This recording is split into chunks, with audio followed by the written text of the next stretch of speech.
Bonsoir mesdames, mesdemoiselles et messieurs, très chers téléspectateurs, bienvenue dans 52 minutes. Vous le savez, c'est la seule émission de la LCS qui vous traite l'actualité de la société sénégalaise telle que l'environnement, la culture, le sport, mais aussi la politique avec ses grandes lignes, la santé et le social, toujours pour vous mettre bien à l'aise à regarder la LCS, la chaîne sénégalaise, votre télé passionnément. Bonne et heureuse année, tous nos meilleurs vœux à tous les très chers téléspectateurs qui nous suivent en direct sur les antennes de la LCS, où que vous soyez, de près ou de loin. Encore une fois, nous vous remercions de votre fidélité. Les Sénégalais de l'extérieur, de la diaspora qui nous suivent en direct sur www.sunutv.com. Donc, mention spéciale à l'œil magique, hein, l'homme à l'œil magique, il est là parmi nous ce soir. Après un voyage à Matam, revoilà aussi, fille qui fait moi LCS, donc nous avons une mention spéciale. Donc, tout à l'heure,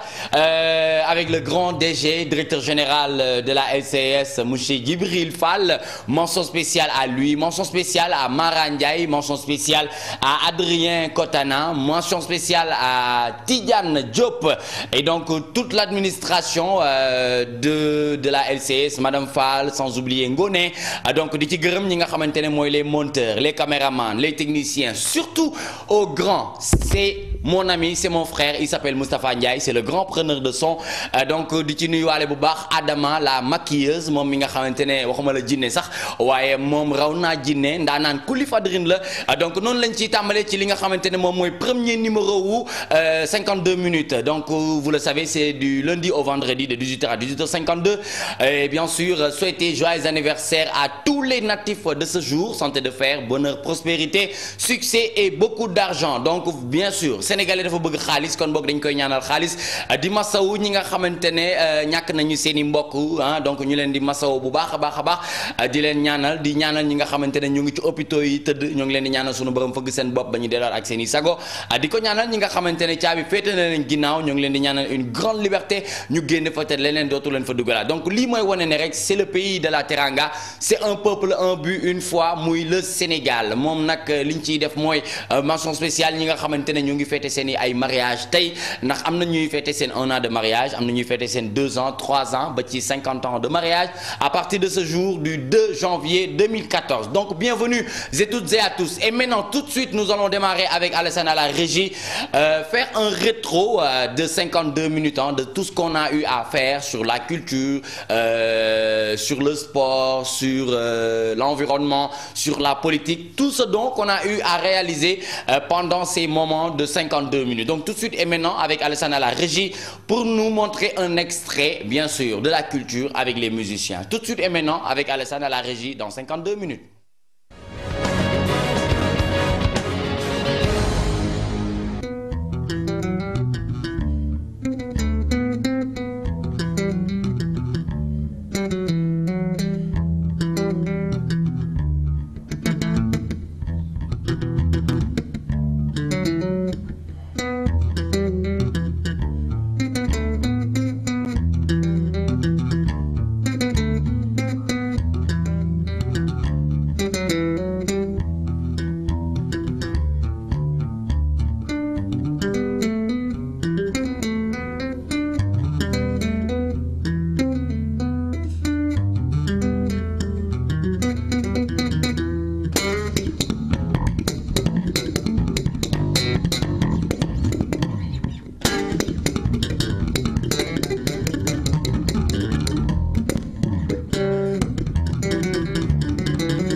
Instrument yi nag en général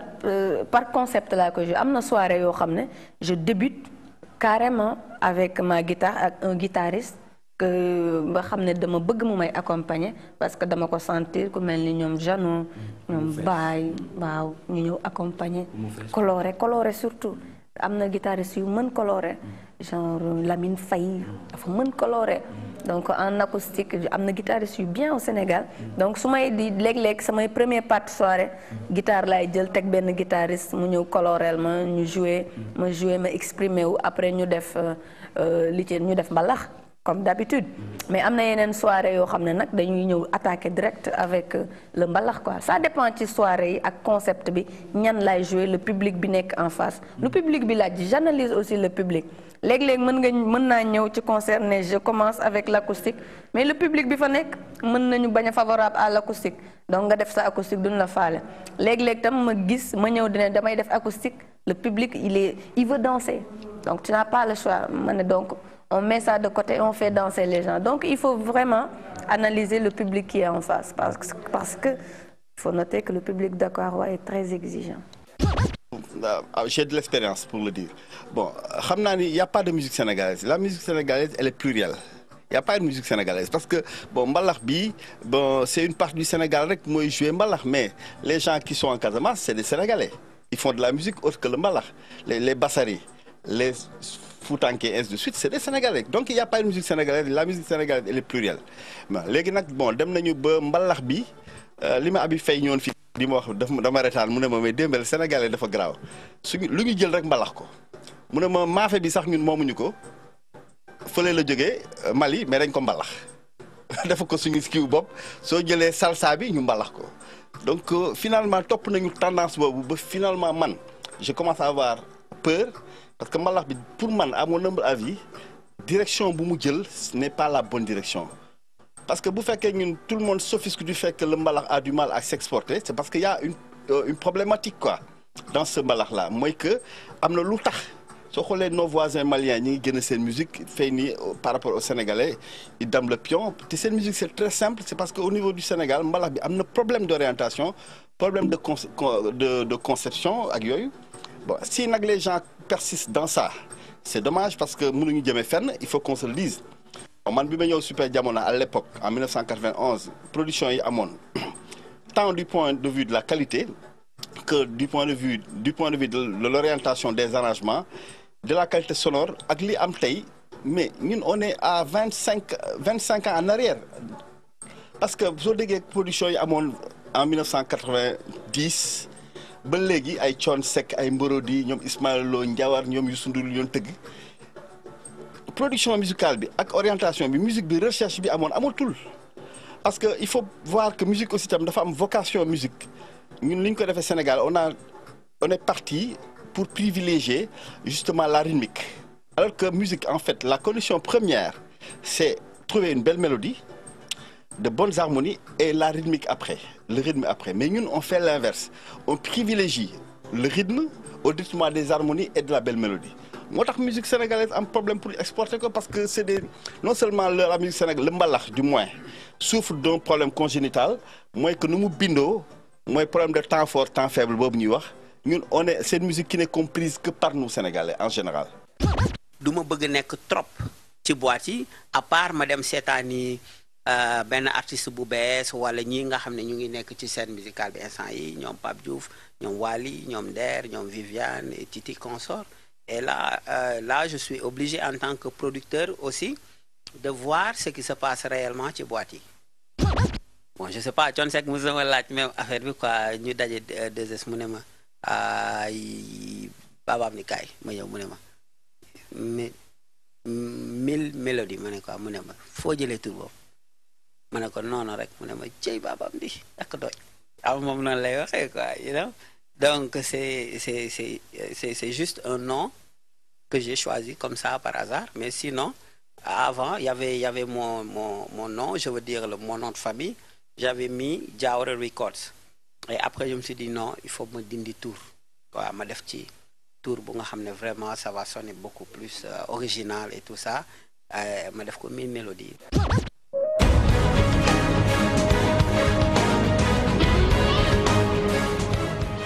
Bien, donc retour sur le plateau après les interventions bien sûr des génies de la musique hein, tels que Samba Bendiaye, Dembel Diop, Baba Amdi, donc pour ne citer que ces gens, j'ai beaucoup de respect pour eux et la musique en général a beaucoup de respect pour eux, donc nous leur faisons mention spéciale et tous nos meilleurs vœux hein, à tous les instrumentistes du Sénégal mais aussi du monde entier. car beaucoup d'instrumentistes aujourd'hui se retrouvent en Europe, aux États-Unis, en Amérique du moins.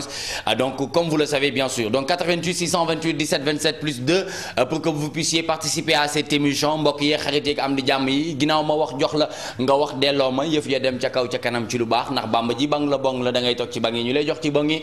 bésu tey nag maa ngi ciy ànd ak Pape Samba muy grand caméraman waaye ànd ak l'homme à l'œil magique mu di ëmma moom mi nga xamante ne moom moo fi dalaloon bi may njëkk ñëw fii ci biir kër LCS donc ma koy defal mention spéciale di ko ñaanal bu baax donc di nuyu tous les animateurs de la maison ah commencé ci Abdoulaye Diak Laye Diak nuyu ko bu baax nuyu Luz Mami Ndiaye nuyu Dolce nuyu Michel Gueye nuyu Tina nuyu Ndeye Mad nuyu tamit ki nga xamante ne moom la ñuy wax Papa Kara nuyu le grand Pape Sarr donc ñoom ñëpp maa ngi leen di jaajëfal bu baax ci ànd bi nga xamante ne bés bu ne ñoo ngi ciy ànd ak ñun donc di ci nuyuwaale waa rédaction nuyu ci caméraman yi ak preneur de son yi ñoom ñëpp donc nii la ñuy ànd ak yéen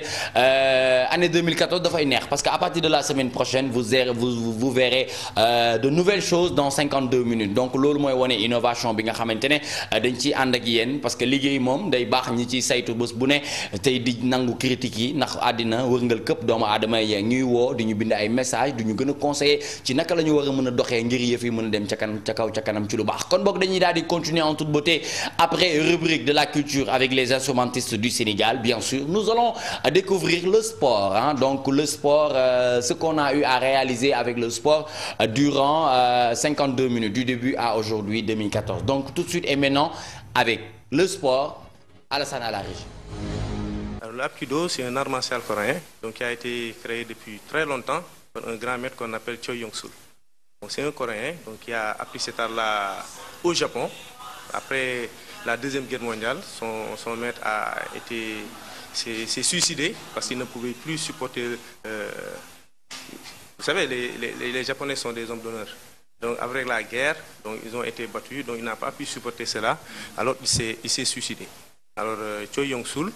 lui, a quitté le Japon donc, pour venir en Corée et puis créer cet art-là, qui est un art qui combine aussi bien les techniques de pied, de poing, de projection, mais aussi de torsion au niveau des articulations. Donc récemment, bon, avec Maître Damsek, donc, qui est à l'origine du Apkido au niveau du Sénégal, parce que c'est lui qui l'a amené ici depuis 2003, donc il se fut créé une sorte de compétition technique et compétition combat. Donc voilà, donc c'est un art martial coréen donc, qui est l'art donc qui permet vraiment à tous les pratiquants qui veulent le faire donc de le faire sans problème.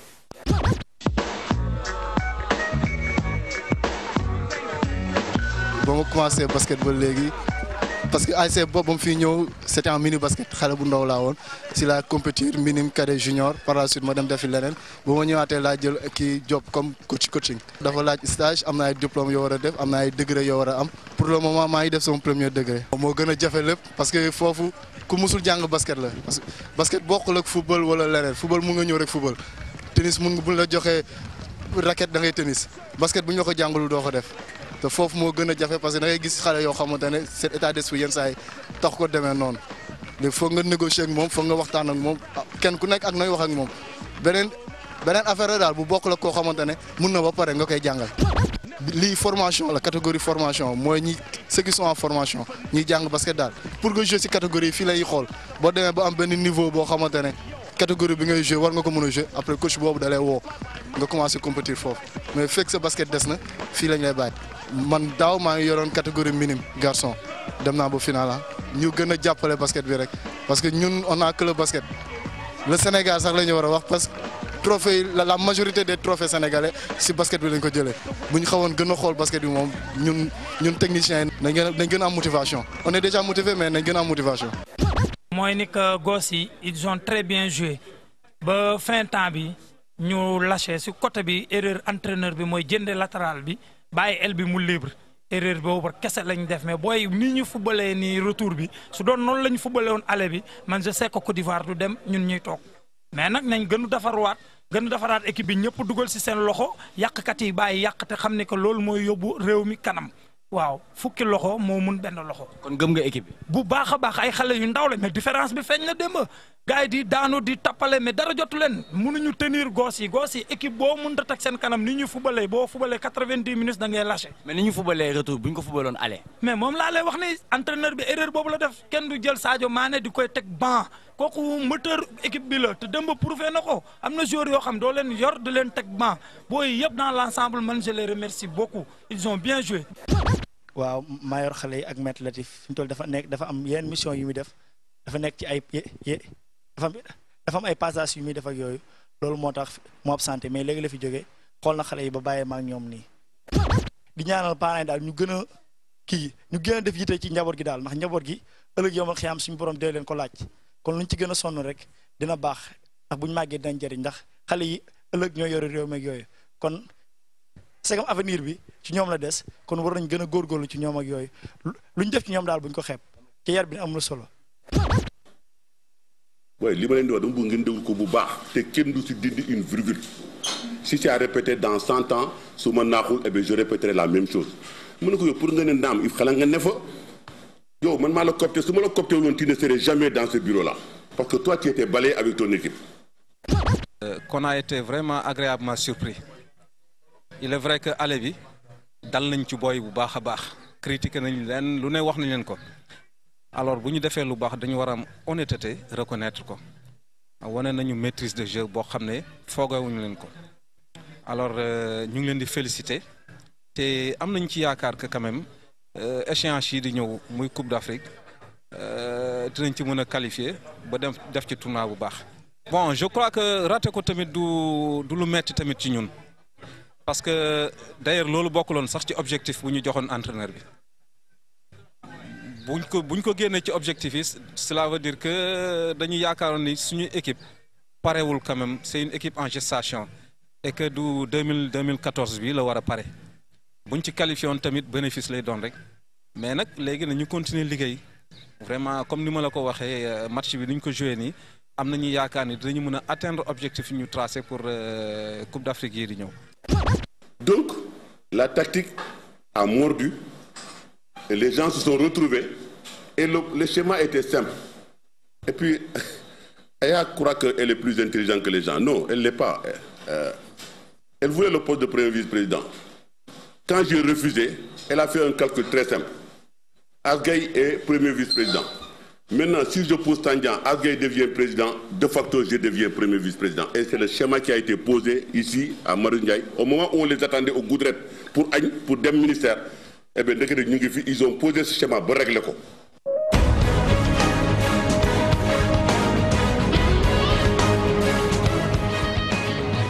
Donc après page sport, un extrait rétrospective bien sûr durant l'année 2013. C'était le sport. On a eu à discuter avec Baba Tandian qui est ex-président bien sûr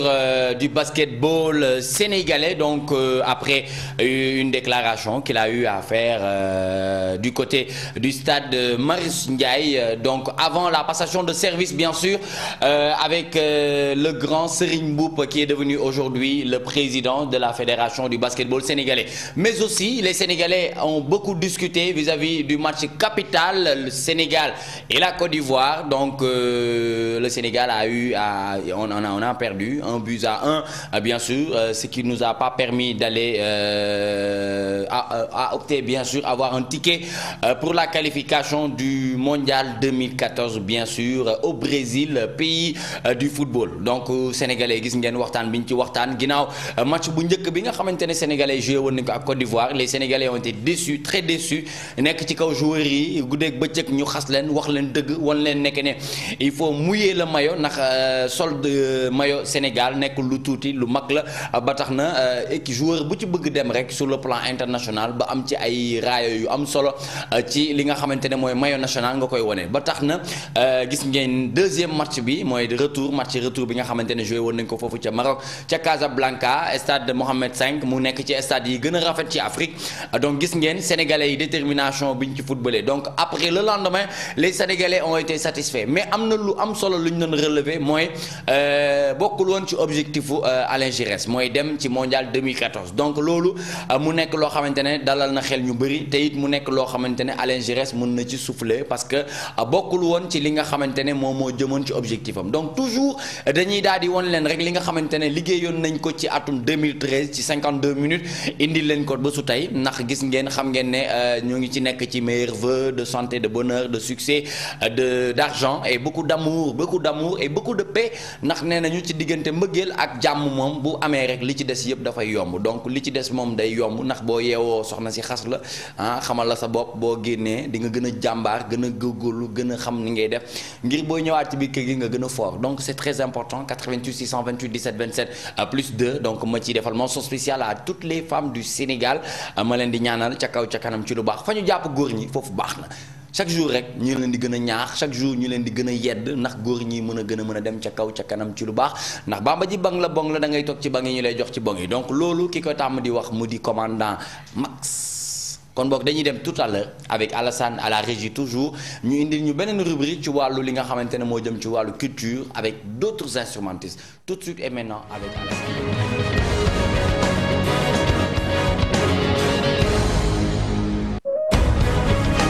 Actuellement nii maa ngi joué ak Wally ak Thione Seck actuellement ñoom laay joué fu mu toll nii bon parce que boobu nekkoon naa fa ay moment yoo xamante ni ba ma fa nekkee après sentiratuma sama bopp am naa fa ay jafe-jafe ak ñoom ñu jàppante ci wàll yenn affaires yi bon ma quitté groupe bi dem yàlla defaat ni sama wërsëg jeexu fa ñu waat ma ñëwaat continuer waat sama liggéey bon parce que suma frère moo doon batteur ñu am batterie suñu kër. bon mu yomboon ma trop ma nekkoon gaucher mu naan ma boo góorgóorlu trop di nga ci am ay notion man tamit ma jël ko doon liggéey ba pare continuer di jouer waaw. batterie mooy élément boo xamante ni mooy maanaam oto moteur batterie mooy maanaam mooy moteuru rythme batterie c'est maanaam moom boo koy xayma daal maanaam ci lépp lu mu nekk lu muy bokk moom mooy gérer tempo mooy gérer temps moom mooy gérer rythme. Vraiment c'est quelque chose qui est très important ci musique waaw batterie boo ko dindee ci musique day dootul nekk day nekk acoustique daanaka bu ñu nee musique acoustique boo dindee batterie bi mën na ci nekk sax mais boo ko dindee da ciy nekk daal maanaam day nekk loo xamante ni day wàññi doole musique bi batterie moom franchement instrument la bu am doole trop ci musique waaw ay jamono daan naa tëju bu ma yeewoo 10 heures daan naa liggéey ba 1 heure ma job bu ma toogee 5 heures bu ñu julee tàkkusaan ba pare ma joué ba timis parce que batterie dafa nekk instrument boo xamante ni il faut nga am foo ko joué peut-être que sax liñ dëkkoon Grand Dakar dëkk foofu ba tey ak quartier populaire yi booy joué même booy déranger nit ñi sax nit ñi duñ la wax dara quoi parce que dëkkandoo loolu moom mooy li fa am chance mais feneen foo nekk beneen quartier bëgg fa joué batterie yenn heures yi non franchement da ngay déranger. waaw jot naa jaar ci orchestre yu bare Sénégal moom je pense que woykat yi fi nekk bare nañ loolu macha allah. instrumentistes yi bare nañu mais am na lu yàlla def loo xam ni defal ma ko boog muy jaar orchestre yu mag yi yu ndaw yi sama génération ñëpp yàlla dogal na ni am na fu ma jaar ak ñoom waaw lépp nag ci gëstu ci musique xëy na ni dama ci teel a dugg sax moo waral xëy na jaar boobu ñuy tudd tur bi fu nekk ne fa waaye nag ak boole ca gëm musique bi bëgg ko ak gëm sa bopp aussi. depuis 97 maa ngi si nag waaw depuis 97 maa ngi si bon maa ngi doon jàng boole kook sound bi xam nga mu métti woon trop ak sama parents yi mais may di pousser bon ba fii quoi. moom métier moom defe naa da nga koy tarbi ba mu mokk parce que ñun franchement ba ñuy jàng sonnoon nañ trop ci suñu mag yi waaw te jàppale nañu ci lu ne mais tamit sonnoon nañ ci pour ñu jàngal ñu quoi waaw mais léegi nag ak temps bi ni mu demee tamit musicien moo jafe ci Sénégal. ba nga xamante ni léegi ku ñëw rek mën nañ la profité waaw am nañ la defal rek vraiment mu gaaw quoi mu gaaw nga xamante ni parce que batteur jafe na fi clavier la même chose soliste yeeg yooyu man jot naa jaar ci Ndongolo jaar naa ci joué nag Adiouza joué nag Salam Diallo joué nag Omar Pène joué nag Thione Seck joué naa franchement musiciens yu bëri fi Sénégal joué naa ñoom Omar Ndiaye Xoslumaan ñun ñëpp joué naa ak ñoom yooyu may na ma tax na ak album yi ma def yu bëri yoo xamante ni mun ma ko compter may na ma ak expérience bu bëri quoi loolu moom may expérience. batterie moom métti na méttiwul jafe na jafewul mais man ci ni ma ko comprendre mooy instrument boo xam ni laal na traditionnel laal na moderne parce que booy xool la base di nga sentir bu fekkee ne africain nga di nga ci sentir traditionnel bu baax bu fekkee ni tubaab nga nasaraan nga di nga ci sentir moderne bu baax mais man jot naa jaar tuuti conservatoire def naa mindar yi ñetti at conservatoire jàngi solfège jàngi batterie tuuti xëy na samay professeur fàtte naa leen parce que loolu yàgg na loolu xëy na ay 95 96 yooyu bon côté boobu def naa ñetti at bi sama papa décédé donc ci laa arrêté quoi automatiquement nag plongé wu ne bon comme je n'avais plus les moyens pour inscription yi cahier yi détail ma ne daal bàyyil ma songu terrain bi jéem a gëstu ji et au fur du temps ngay joué ci ngay gën a comprendre affaire yi parce que musique moom géej la comme on dit mais instrument bi man tey ji dara doyuma ci lu ma ci def doyuma chaque jour bu ma sañoon tey fu ma toog damay am professeur buy toog sama wet. voilà bon benn instant dama batterie daf ma neexoon trop bon clavier la njëkk a débuté sax dans un premier temps parce que à Figaro Diagne moom moo njëkk intégré waaw si musique dama daan jàngi école ñëw wàcc mu ne mais boy yow da nga jël vacances da ngay nekk fii di traîner di foo kërëb kaay ñëwal indi clavier bi teg benn clavier bu tuuti si mon clavier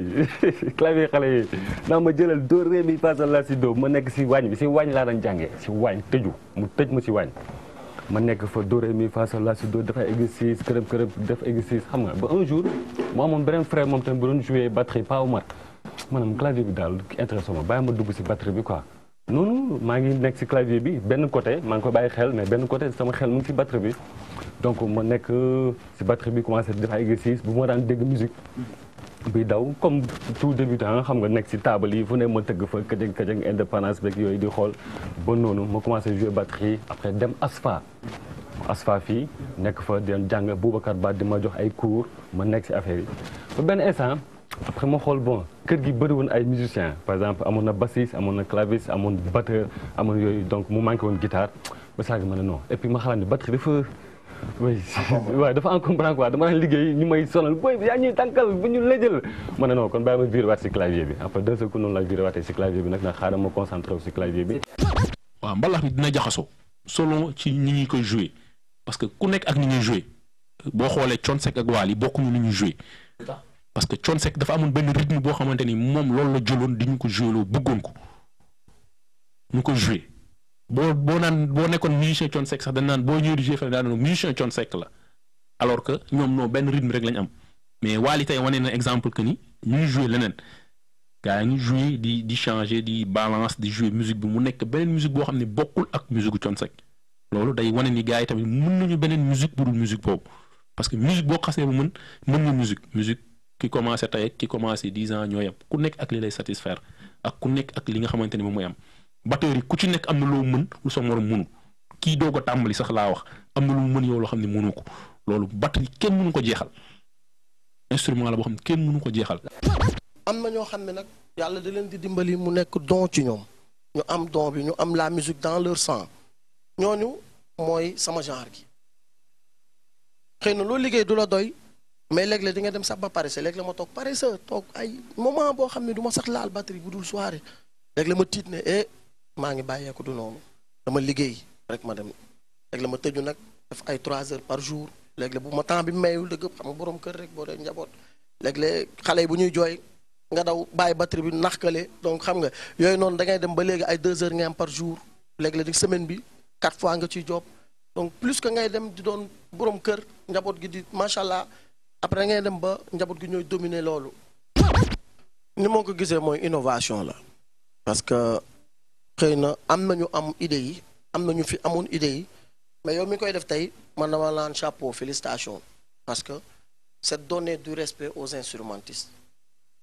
jox leen seen gëdd la nemmeeku leen parce que xam nga un Pape Diouf bi may liggéeyal man Pape Diouf mënul taxaw ci kaw seenam woy ba su aareem jeex te gersuuma xam ne maa ngi fi bu ma gisul sax bu dégloo bu ma yëngatoo moo xam ne maa ngi fi loolu mënul ñàkk mais du tout le temps fu Pape Diouf moo war a mën a génnee télé wala mën a dem émission mbaa leneen man ma topp ci maa ko mel ni Papis maa ko mel ni Lamine Bass non ñoom c'est les leaders mais lii dafa nekk loo xamante ni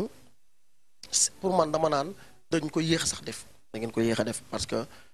un groupe par exemple un groupe nga xool ni am na un leader mais am na ñu nekk ci ginnaawam te ñu nekk ci ginnaawam ñooy ñi yor bagage yi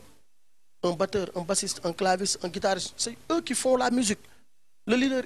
il n'a que sa voix pour vraiment génne ay mélodies machin mais li koy woyloo ñun ñoo ko yor donc dafay baax ñu nemmeeku lii moom initiative la boo xam ne amay ñaan yàlla na ci yàlla yokkal ndam nga wër Sénégal jaar ci musiciens yëpp yàlla defal la ci loo xamante ni day sut sa njort. lii mooy Charleston kii mooy caisse claire ay baguette gars yi xam nañ ko mooy dal ci pot bi waaw pot bi c'est la grosse caisse lii moom la bon kii tom la kii cymbale la kii it cymbale la kii crash la kii right kii tom basse.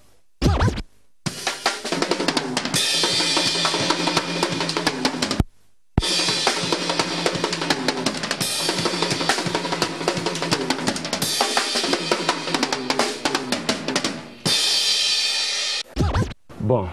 waaw man nag maa ngi rafetlu bu baax émission bi voilà 52 yi donc maa ngi koy rafetlu bu baax parce que c'est bien que tamit il est temps que tamit ñuy découvrir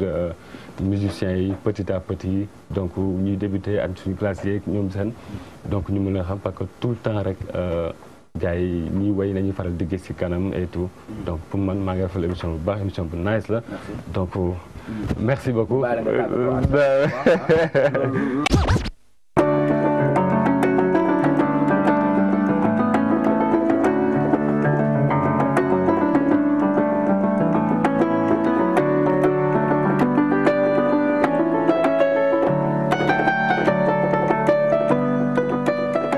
Baba Tandian maa ngi ànd ak Nicolas Mokhtar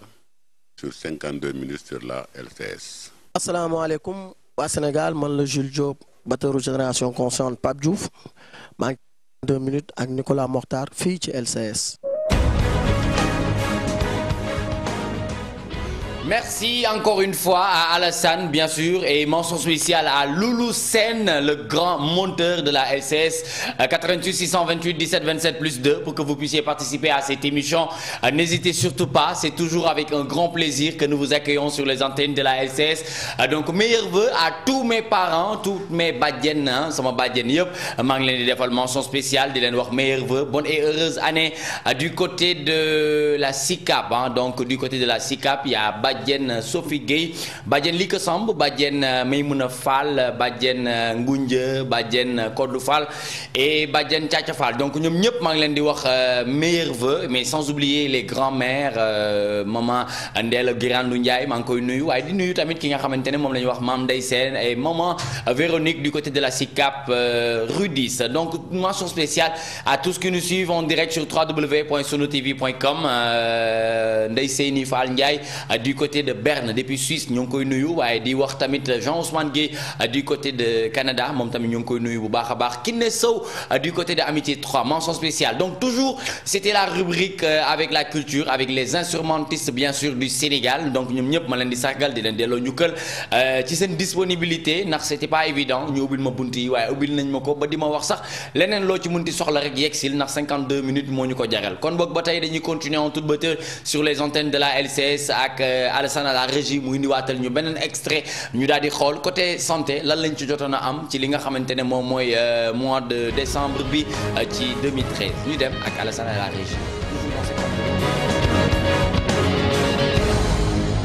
Le 1er décembre 2013, l'association du Xlamdi Production, dont le président est Mamadou Lamine Dieng, a choisi la Médina, plus précisément la rue 9, angle 6, comme lieu pour célébrer la journée mondiale du dépistage en compagnie de l'Alliance nationale contre le sida. Ce dépistage a pour but de sensibiliser la population sur les mesures à prendre pour ne pas faire partie des victimes du sida comme ils le font chaque an. Disons que personne n'est à l'abri de cette maladie, mais mieux vaut prévenir que guérir. Tey journée nationale de dépistage sur le VIH lañ organisé benn association bu nekk fii Médina ñoo ko organisé. Man je suis technicien de laboratoire, je suis laborantin, donc on est là dans le cadre du dépistage volontaire. donc ñoom bu ñu jógee fee dañuy ñëw fi ñu defal leur prélèvement sanguin il y a si beneen partie bi il y a le biologiste qui fait les tests déterminent après on rend le résultat. Ça se passe très bien depuis ce matin on est là donc nit ñaa ngi ñëw se faire dépister xool seen yaxam ndax amuñu feebar doom jàngoro sida. Bon sinon me remercier association bi yëpp seen organisation vraiment gars yu am Pastef lañ donc la population est déterminée vraiment pour venir voir leur statut quand même dans l'ensemble c'est bon. Bon, moi je suis Abdoulaye Gueye, je suis le coordonnateur du comité régional technique de lutte contre le sida. Bon, moi je suis Abdoulaye Gueye, je suis le coordonnateur du comité régional technique de lutte contre le sida. Bon, vous l'appelez beau geste, oui, mais c'est un geste sacré, je pense, parce que tout simplement, il faut aller au secours des populations et tout faire pour arriver à ce que la séro-ignorance, c'est-à-dire les gens qui ne connaissent pas leur sérologie, puissent connaître leur statut. C'est ça. En connaissant le statut, les gens sont plus tranquilles par rapport à la pandémie du sida. Alors, au Sénégal, je peux dire qu'il y a énormément de personnes qui ne connaissent pas le statut, donc ils sont dans l'ignorance et ça, ce n'est pas une bonne chose. Il faut briser l'ignorance et leur permettre justement de se dépister. C'est pourquoi nous, on finance des stratégies avancées un peu partout dans la région pour que les populations puissent aller dans le cadre de la proximité, au bénéfice de la proximité, se faire dépister. Le premier conseil donc intéresse les jeunes. Je pense qu'il faut aujourd'hui que les jeunes développent le réflexe du dépistage. Se dépister chaque année pour justement maintenir les acquis et ne jamais aller au mariage sans se dépister. Il faut que tous les conjoints se dépistent, que ce soit la femme ou l'homme, chaque jeune doit veiller à ce que son partenaire se dépiste avant d'entrer dans le mariage. Le deuxième message, c'est à l'endroit des adultes. Je pense qu'il faut cultiver la valeur de la fidélité au sein du couple parce qu'aujourd'hui, 60% des nouvelles infections sont des infections hétérosexuelles. Je suis le coordonnateur du centre conseil de Pikine Guédiawaye. C'est en ma qualité de prestataire en matière de dépistage. Nous avons été sollicités par l'association de la Médina et en relation avec l'UAR, l'unité d'appui régional de lutte contre le VIH-Sida de Dakar, qui nous a demandé de venir soutenir les jeunes dans le dépistage, ce qui explique notre présence depuis ce matin ici. Nous travaillons dans la réponse et les centres conseils jouent un rôle important. Vous savez très bien que si vous avez des statistiques nationales, les centres conseils contribuent à hauteur de 24% au niveau de la population dépistée dans ce pays. Oui, vous savez, pour l'activité d'aujourd'hui, moi je suis simplement une stratégie. C'est l'association en tant que telle qui a porté l'activité et qui nous a demandé de venir réaliser le dépistage en tant que technicien dans le cadre de ce dépistage. Mon dernier mot, j'invite toute la population, mais au premier rang desquels les femmes et les jeunes, parce qu'ils constituent les cibles les plus vulnérables dans le cadre de l'infection à VIH-Sida. C'est pour cela qu'ils font à la fois, à mon avis, cibles et acteurs. Et c'est dans ce sens-là que le 1er décembre constitue pour moi une journée phare, une journée importante pour que ces cibles-là participent massivement à la célébration de cette journée. Man El Hadji Diouf maa waxante Diène dina nekkat Nicolas Makhtar si 52 minutes si LCS. Bonjour, c'est moi Khalilou Fadiga. Je suis dans 52 minutes avec Nicolas sur la LCS.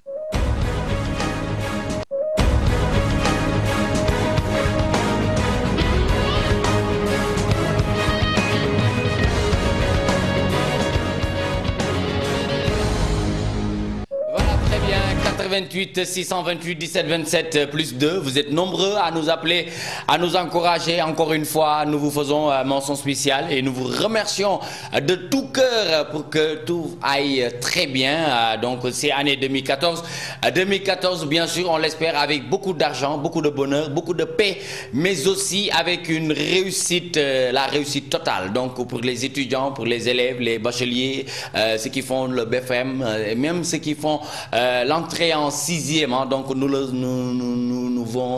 allons les souhaiter de passer de très bons moments, bien sûr, avec le parent à l'école et à leurs activités, bien sûr. Donc 88 628 17 27 plus de Maudit du côté de Grand Dakar. Donc tout à l'heure c'était domaine santé avec la prévention, bien sûr, comme on a l'habitude de dire, mieux vaut prévenir que guérir. Donc ça c'était un don de sang, c'était du côté de la Médina avec Maria Seck du côté de la Gueule Tapée. Donc dañuy xool li nga xamantene moo gënoon a mën a fës, moo gënoon a mën a nekk loo xamantene population yi dinañ ci mën a jàngat jëlee ci njëriñ bu baax ñu daal di leen koy fësal ndax dañ ne 52 minutes noonu la ci ànd ak yéen waaye à partir de la semaine prochaine ñu indi leen benn rubrique bu bees boo xamante ne dina am kenn ku mooy feggool fii ci plateau bi ñu daal di koy bokk maag moom inchallah à partir de la semaine prochaine. Donc toujours c'est un plaisir de partager ces moments avec vous très chers téléspectateurs. Ça a été un grand plaisir de rester 52 minutes avec vous, hein, donc en direct sur l'internet www.sunutv.com, mais aussi en direct sur les antennes de la LCS, la chaîne sénégalaise, votre télé passionnément. C'est la nouvelle donne, donc de tous les temps, ce sera la nouvelle donne. Nicolas Mokhtar, 52 minutes, bien sûr, du lundi au vendredi, de 18h à 18h52. Donc, mention spéciale à toute l'équipe de la production, à Adama, Pape Samba, Loulou, Kébé, le grand réalisateur, et Alassane à la régie. Donc, nous nous l'avons donné ànd ak yéen mbokk yi xarit yi am di jàmm yi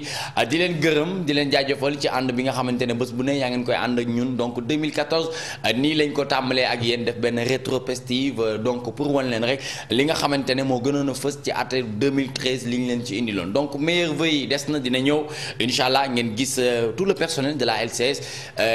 ni ñu mel ak ni ñuy xalaatee ak ni nga xamante ne noonu la ñuy gisee. Donc suba incha allah ma indi leen yeneen rubrique yoo xamante ne di ngeen gis loolu mu gën a fës mu gën a leer. Donc je vous souhaite de passer un bon début de soirée en compagnie des programmes de la LCS, mais xam ngeen ne objectif santé dina ñëw ci atum janvier, mais aussi mise à jour ak Abdoulaye Ly dina ñëw tamit ci mois de janvier. Donc am na yeneen yëf yu war a ñëw ngir bégal leen ngir jël seeni programme bu baax a baax sur la chaîne sénégalaise. Donc nous vous remercions de votre fidélité, de votre générosité, d'avoir choisi la meilleure. C'est la nouvelle donne, c'est la LCS, la chaîne sénégalaise. Kon mbokk yi jërë ngeen jëf, quoi qu'il en soit, l'univers, le lion ne mangera jamais d'herbe, et pour tout un chacun, la patience est un chemin d'or. Bonsoir, à demain.